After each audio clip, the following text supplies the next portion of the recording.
Our next guests are here to help us understand how the Senate's new health care bill will affect Americans. Bob Cusack, editor-in-chief for The Hill.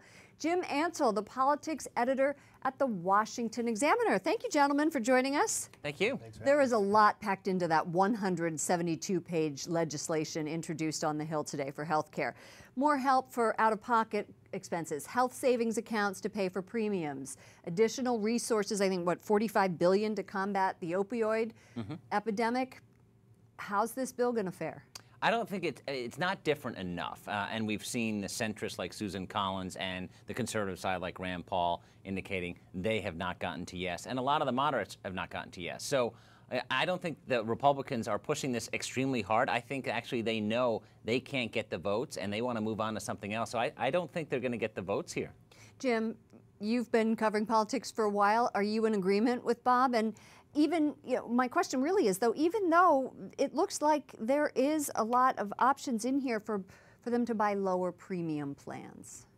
Well, the big thing is how many conservatives can they get to vote for it, and then will they be able to, with the money, by not doing the tax cut, quite as big of a tax cut, with that money they now have to play with that they haven't all spent with the new things they've added, will they be able to sort of buy off some of the moderates and get them to vote for it? That's really their option in the Senate. But I think the difficulty is you still have a lot of people who are unsure that this is what the bill will look like in its final form when they vote to proceed with debate and consideration of it.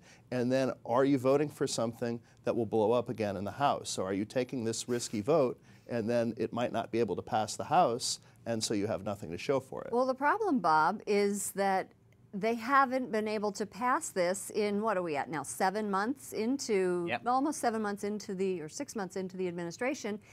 And it seems as if the momentum is gone, even though they're extending their August vacation and recess until the, until the 14th. Yeah, there's no momentum here. And the other factor here is a lot of Republican governors have expressed major concerns with the Medicaid provisions. So this party is divided. We interviewed Mitch McConnell earlier this year, and he said, if we're united, we're going to win. Basically, we're going to pass our agenda. They're not united, and they're not winning. And that's why I think the odds are against them on health care. And I think McConnell wants to move to tax reform and tax cuts very quickly. And I don't know why they think that they would be able to do well with tax reform if they can't get health care. All right, let's move on. Some international news. French President Emmanuel Macron and his wife hosted President Trump this evening in an exclusive Eiffel Tower restaurant. Are they an odd couple, do you believe, for diplomatic relations?